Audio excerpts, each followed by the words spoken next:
여호와의 말씀이 내게 임하여 이르시되 인자야 너는 이스라엘 산을 향하여 그들에게 예언하여 이르기를 이스라엘 산들아 주 여호와의 말씀을 들으라. 주 여호와께서 산과 언덕과 시내와 골짜기를 향하여 이같이 말씀하시기를 나 곧 내가 칼이 너희에게 임하게 하여 너희 산당을 멸하리니 너희 제단들이 항폐하고 분향 제단들이 깨뜨려질 것이며 너희가 죽임을 당하여 너희 우상 앞에 엎드러지게 할 것이라. 이스라엘 자손의 시체를 그 우상 앞에 두며 너희 해골을 너희 제단 사방에 흩뜨리라. 너희와 거주하는 모든 성읍이 사막이 되게 하며 항폐하게 하리니 이는 너희 제단이 깨어지고 항폐하며 너희 우상들이 깨어져 없어지며 너희 분향 제단들이 찍히며 너희가 만든 것이 폐하여지며 또 너희가 죽임을 당하여 엎드러지게 하여 내가 여호와인 줄을 너희가 알게 하려 함이라. 그러나 너희가 여러 날에 흩어질 때 내가 너희 중에서 칼을 피하여 이방인들 중에 살아남은 자가 있게 할지라. 너희 중에서 살아남은 자가 사로잡혀 이방인들 중에 있어서 나를 기억하되 그들이 엄란한 마음으로 나를 떠나고 엄란한 눈으로 우상을 섬겨 나를 근심하게 한 것을 기억하고 스스로 한탄하리니 이는 그 모든 가증한 일로 악을 행하였음이라. 그때야 그들이 나를 여호와인 줄 알리라. 내가 이런 재앙을 그들에게 내리겠다 한 말이 헛되지 아니하니라. 주 여호와께서 이같이 이르시되 너는 손뼉을 치고 발을 구르며 말할지어다. 오라 이스라엘 족속이 모든 가증한 악을 행함으로 마침내 칼과 기근과 전염병에 망하되 먼 데 있는 자는 정음에 죽고 가까운 데 있는 자는 칼에 엎드려지고 남아있어 에워싸인 자는 기근에 죽으리라. 이같이 내 진노를 그들에게 이룬저 그 죽임당한 시체들이 그 우상들 사이에 제단 사방에 각 높은 고개 위에 모든 산 꼭대기에 모든 푸른 나무 아래에 무성한 상수리 나무 아래 곧 그 우상에게 분향하던 곳에 있으리니 내가 여호와인 줄을 너희가 알리라. 내가 내 손을 그들의 위에 펴서 그가 사는 온 땅 곧 광야에서부터 디블라까지 황량하고 황폐하게 하리니 내가 여호와인 줄을 그들이 알리라. 아멘. 축복의 인사를 나누겠습니다. 오늘도 새벽 예배를 드리는 경도가 너는 하나님의 보석이다. 변함없이 새벽에 나오신 집사님, 검사님, 장로님 하나님의 보석입니다. 얻은 것이 주님의 은혜입니다. 목사님께서 우상 숭배의 결과 제목으로 말씀 전해 주시겠습니다. 많은 은혜와 감동이 있으시길 바랍니다. 아멘. 우상 숭배는 절대 해서는 안 될. 그러니까 하나님이 우리가 하나님 앞에 말씀에 불순종하는 것을 참 싫어합니다. 그런데 그 중에서 특별히 아주 싫어하는 것이 우상 숭배입니다. 적절한 이해가 될지 모르겠지만 우리가 자녀를 양육할 때에 학교도 보내고 옷도 사주고 뒷바라지도 다 해줬더니 옆집 아저씨한테 가서 아저씨 고맙습니다. 그러면은 뭐가 되겠어요? 애가 청소하라 가면은 청소도 안 하고 좀 씻어라 그러면은 씻지도 않고 공부해라 그러면은 하지 않고 뭐 그것도 썩 좋지 않지만 진짜 화난 것은 뒷바라지를 다 했더니 옆집 아저씨한테 이거 말이 안 되거든요. 우상을 숭배하는 것은 똑같습니다. 그러면서 또 반대로 내가 뭘 필요하고 뭔가 얻으려고 우리 자녀들이 옆집 아저씨한테 가서 이것 좀 사주세요. 이것 좀 해주세요. 그러면 그 아버지가 얼마나 자존심이 상하겠어요. 마찬가지입니다. 그래서 10계명에도 첫 번째, 두 번째 계명이 나 외에 다른 신을 만들어 우상을 섬기지 말라. 절대 싫어하는 것이 우상 숭배다. 그래서요. 오늘 이 6장에서는 우상 숭배의 그 결과가 얼마나 무서운가 이것을 이야기하고 있습니다. 사실은 이전의 5장에서도 우상 숭배함으로 인하여서 심판의 결과를 우리가 보았지만 우상 숭배의 결과 자, 첫 번째 1절에서 7절까지에 보니까 우상 숭배는 재앙이다. 제가 옆집 아저씨 얘기했지만 제정신이면 그럴 수 없지요. 제정신이면 그럴 수 없어요. 우상 숭배는 재앙입니다. 하나님이 재앙을 내려서 재앙이 이전에 우상 숭배하는 것이 곧 재앙이다. 자, 보세요. 2절에 보니까 하나님의 말씀이 인자야 너는 이스라엘 산을 향하여 예언하기를 이스라엘 산들아 주 여호와의 말씀을 들으라. 여호와께서 산 언덕 시내 골짜기를 향하여 말씀하시기를 나 곧 내가 칼이 너희에게 임하게 하여 너희 산당을 멸하리니. 여러분, 산은 선하지도 악하지도 않습니다. 제가 돈은 선하지도 악하지도 않다고 했잖아요. 산, 이 자연 우주 만물은 선하지도 악하지도 않습니다. 문제는 이 산을, 이 자연을 악하게 사용하면 그만 그 사람들 때문에 산도 자연도 악하게 되어버리는 겁니다. 그래서 하나님이 우리에게 주신 모든 것은 항상 하나님을 위하여 하나님이 주신 힘으로 하나님과 함께 사용하는 것이 복입니다. 복. 근데 이스라엘 백성들은 산에 산당을 짓고 상수리 나무, 무성한 숲 혹은 바위 여기에 가서 그들이 마치 하나님인 줄 알고 섬기는 거죠. 오늘 우리 조상들을 또 보면은 동구밖에 큰 느티나무라든지 있으면 새벽에 이렇게 보면은 제가 어렸을 때도 동네에 그런 나무 아래에 가보면 뭐 음식도 있고 제가 저기 전라도 고흥에 세미나를 갔더니 그 아래 새벽에 일어나서 이제 기도할 때 큰 나무 아래 돈이 1,000원짜리가 있어. 내가 주웠어. 그러면서 속으로 아이고 한 5만 원짜리 놓지. 그러니까 또 그 1,000원짜리만 이것이 그러니까 모든 사람들은 다 종교성이 있는데 그게 우상을 섬겨서는 하나님은 아주 싫어한다. 꼭 기억하세요. 우상 숭배는 뭐다? 재앙이다. 우상 숭배는 재앙입니다. 그 자체가 이미 재앙이에요. 자, 보십시오. 제단들은 황폐하고 분향 제단들은 4절이에요. 깨트려지고 죽임을 당하여 우상 앞에 엎드러지게 할 것이라. 왜 사람들이 우상을 섬기는가 하면은 잘 살려고, 번성하려고, 건강하려고. 근데 하나님이 오히려 그 우상들을 섬기는 것을 어떻게 해요? 황폐하게 하고 제단들은 깨트려지고 우상 앞에 엎드러지게 하게 한다. 이 얘기를 하고 있습니다. 그래서요 5절 보십시오. 이스라엘 자손의 시체를 우상 앞에 두고 우상 앞에서 그들은 죽었던 사람도 살기를 원하는데 오히려 시체가 해골을 너희 제단 사방에 흩어버릴 것이다. 이걸 무섭도록 이야기하고 있습니다.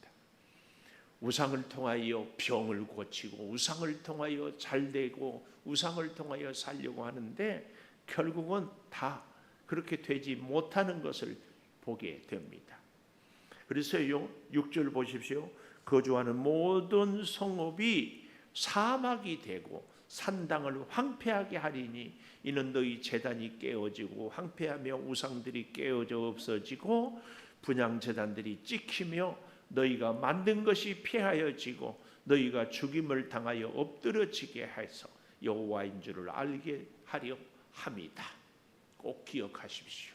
우상 숭배는 재앙이다. 우상이 뭐예요? 그냥 큰 돌, 나무 이런 것들만 우상일까요? 하나님보다 더 사랑하는 것, 하나님보다 더 의지하는 것, 이것은 우상입니다. 그래서 우리는 우리 자신보다도 세상의 그 어떤 존재보다도 항상 넘버원은 하나님.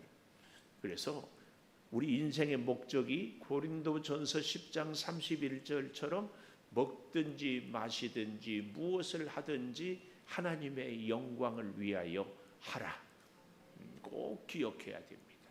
오늘도 우리가 열심히 무더위에 살 때에 하나님의 영광을 위하여 이렇게 사는 것이 좋습니다. 우리 자신을 위하지요. 내가 내 자신을 위해서 밥을 먹는데 사실은 하나님을 위하여 내가 건강하겠습니다. 하나님 때문에 밥을 먹습니다. 하나님 일하려고 삽니다. 이게 목적이 하나님께로 딱 맞춰지는 것이 중요합니다. 꼭 우리 이렇게 살아야 할 줄을 믿습니다. 그 반대인 경우가 있어요. 하나님을 이용해서 내가 건강하고 하나님을 이용해서 내가 부자가 되려고 하는, 이건 하나님을 아니라 나를 우상으로 만드는 것입니다. 우리는 내 건강, 내 넉넉함을 위해서 사는데 궁극적인 목적이 하나님께 있어야 한다는 사실 꼭 기억해야 됩니다.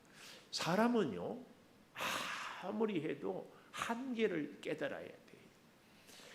병원에서 수술하면 의사 선생님들이 똑같은 말을 합니다. 뭐라고 그래요? 수술은 잘 됐다. 여러분, 그 의미가 뭔 줄 아세요? 수술은 잘 됐습니다. 의사는 째고 종기가 있으면 도려내고 그리고 꼬매고 약 바르고 끝이에요.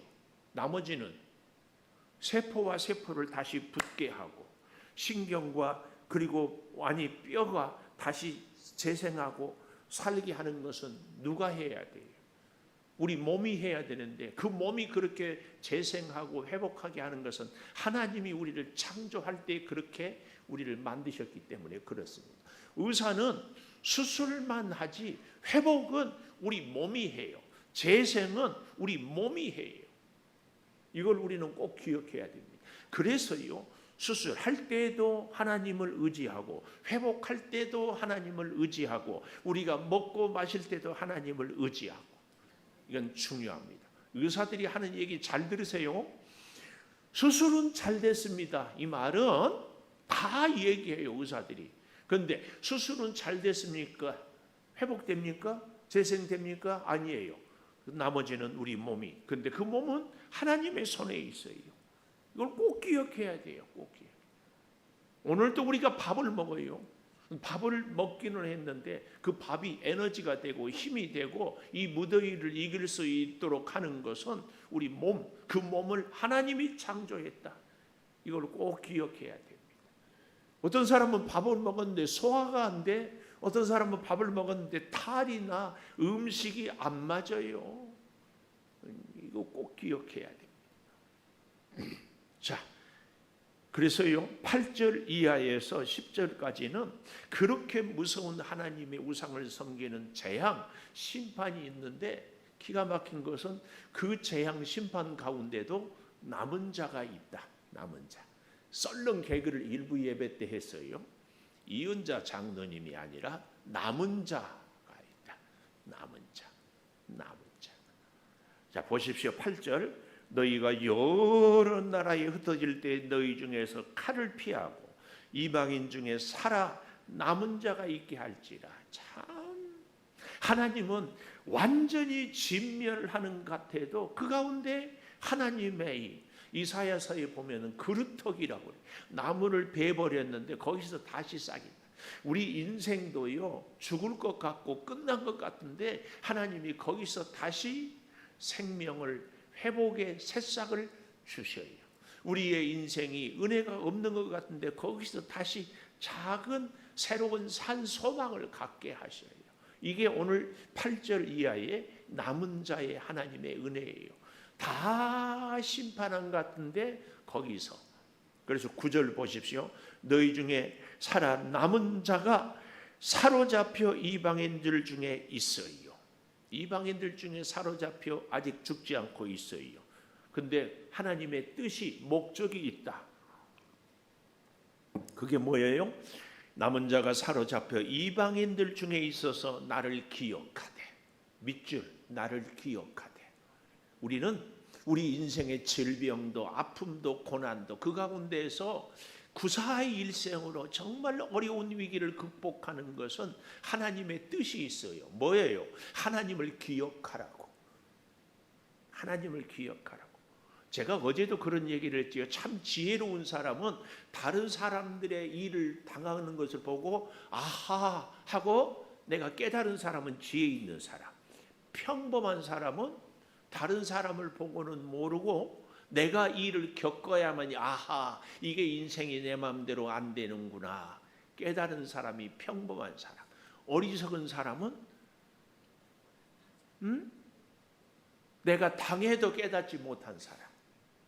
오늘 이 남은 자를 통하여서 하나님은 기억하라고. 뭘 기억해요? 하나님 아니고는 살 수 없다.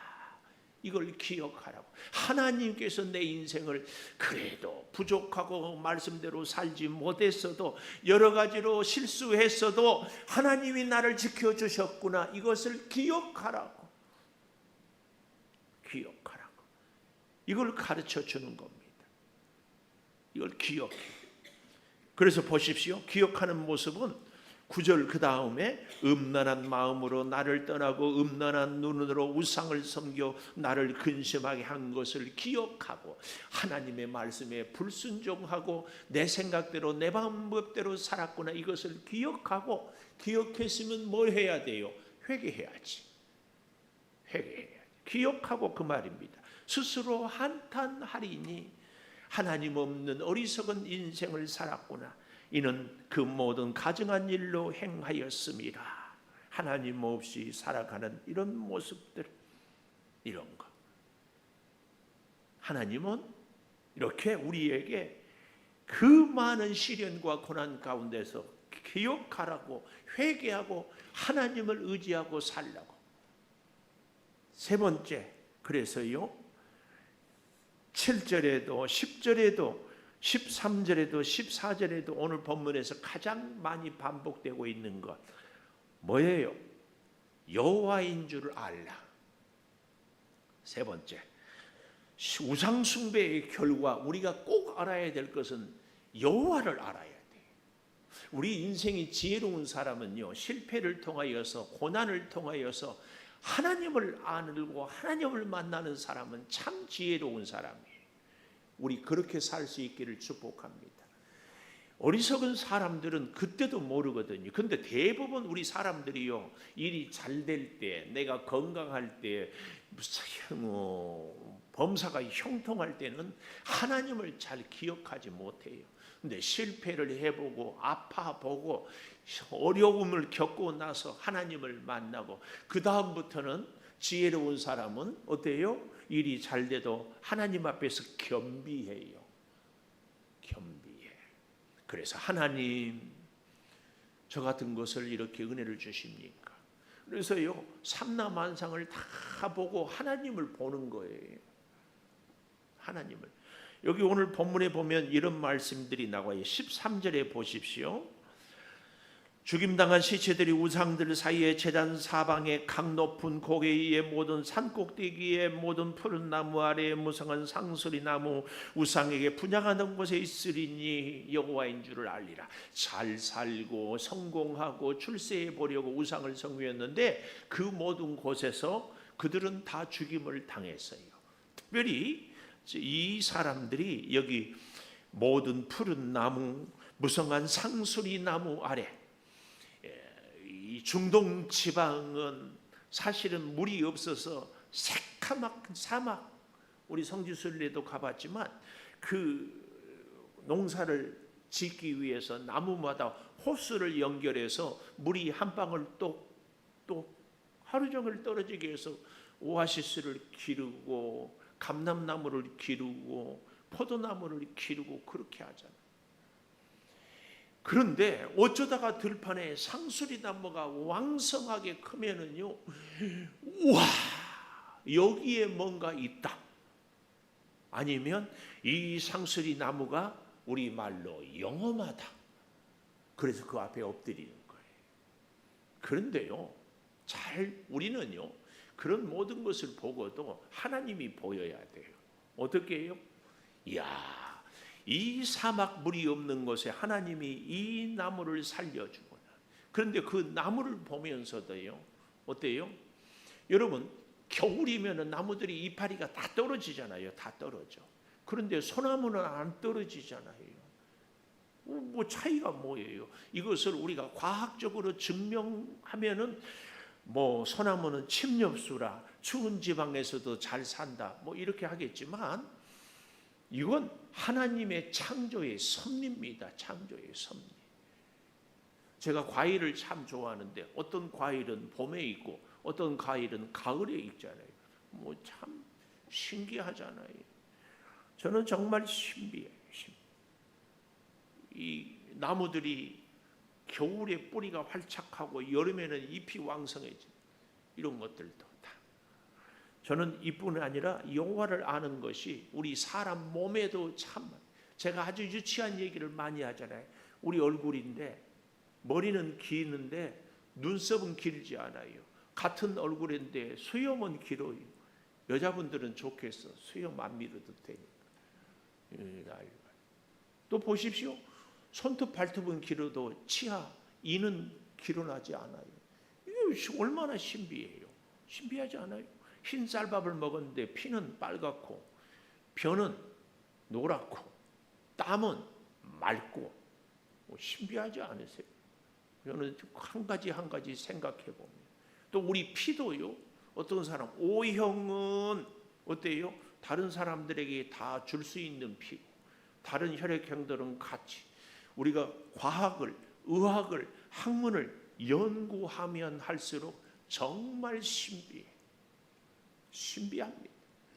더더구나 우리의 생각과 마음은 눈에 보이지 않지만 다 있잖아요. 근데 그 우리의 마음과 생각을 나도 잘 컨트롤할 수가 없어요. 이런 신비한 것들이 우리에게 많은데 이런 모든 것들을 자연을 보고 내 자신을 보고 내 마음을 보고 이런 인체를 보고 우리가 내릴 결론 여호와인 줄 알리라. 하나님이 아니면은 도저히 이런 모든 것은 이루어낼 수가 없다. 이걸 볼 수 있는 것이 은혜예요, 은혜. 그래서 우상 숭배의 결과 심판을 받을 것인지 하나님을 알 것인지 선택을 해야 돼요. 선택. 우리 인생의 고난을 통해서도. 요즘에 저도 여러분도 우리 대한민국을 위해서 기도를 많이 하는데 어제도 뉴스를 보니까 미국하고 관세 협정을 위해서 우리나라 경제 총리 뭐 통상 이렇게 가는데 갑자기 오지 말라고 해서 못 간대. 미국이 전 세계 최강국이 된 것은 첫 번째 하나님의 은혜고 두 번째 우리나라가 어려울 때처럼 세계 여러 어려운 나라들을 도와서 그랬거든요. 근데 자꾸 트럼프 대통령이 되면서 자기들만 이렇게 따지는 것은 이제 걱정이 돼요. 그렇게 살아서는 성경의 법은요, 성경의 원리는 남을 돕는 거예요. 미국이 그런 은혜가 있었는데 지금은 자꾸 자국 이기주의. 우리 대한민국도요, 여러분 굉장히 요즘에 덥잖아요. 그런데 제가 더운데 오늘 새벽에도 우리가 에어컨 켜지 않고는 예배를 드릴 수 없잖아요. 몇 년 전만 해도 문 열어놓으면 그래도 견딜만 했는데. 근데 이럴 때 제가 두 가지 마음이에요. 하나는 너무 감사해. 시원한 에어컨을 켜서 그늘에. 또 한 가지는 죄송해. 이 무더위에도 여름에 얼마나 더워요. 그런데 하우스에서 일하는 외국인들. 근데 여러분 우리 대한민국이요. 인구가 점점 줄고 있잖아요. 해결책이 세 가지야. 하나는 은퇴 연령을 높여야 해. 그래서 이런저런 얘기들이 나오는데 지금은 뭐 62세인데 앞으로 75세 이렇게 가야 되지 않을까. 또 한 가지는 여성들의 일자리를. 근데 그보다 더 본질적인 일은요. 외국인 근로자. 지금 우리나라에 250만. 앞으로 뭐 10년 이내에 750만 내지는 1000만. 이렇게 가면 5명 중에 1명이 외국인이. 근데 이미 선진국에서는 다 그랬어요. 프랑스 같은 데는 이미 수십 년 전부터 우리나라가 독일에 박정희 대통령 시절에 광부들, 간호사들이 많이 갔잖아요. 근데 광부들은 땅 캐는 거 아닌데 간호사들이 치료하러 가는 것이 아니라 우리 요양보호사들 일을 독일 사람들의 그 나이 든 사람들을 뒤치다거리 대소변 다 그런 일을 하러 갔어요. 오늘날 우리나라에도요 요양원, 간병인 많은 경우에 조선족들이 지금 이미 다 하고 있어요.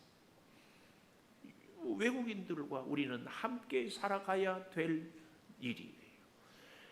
하나님 여호와를 아는 것은요 우리가 조금만 믿음의 눈을 뜨면 하나님이 돌봐주지 않으면 살 수 없다는 것을 너무너무 불을 보듯이 알 수 있어요.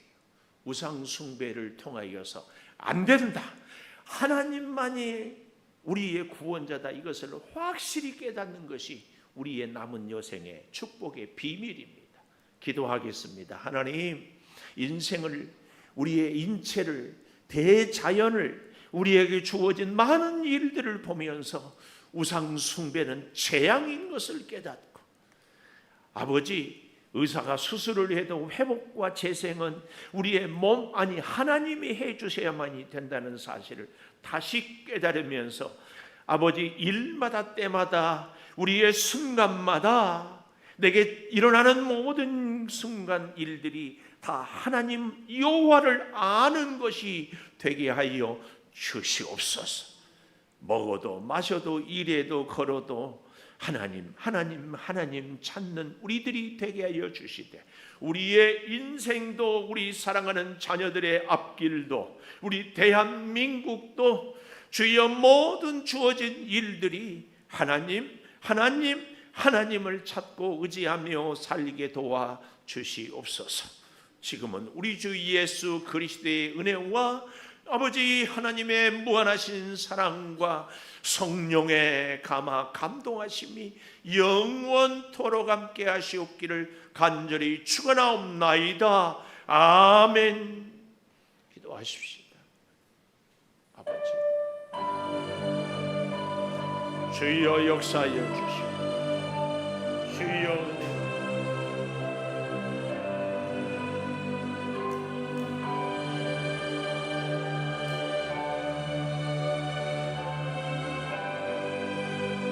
아버지,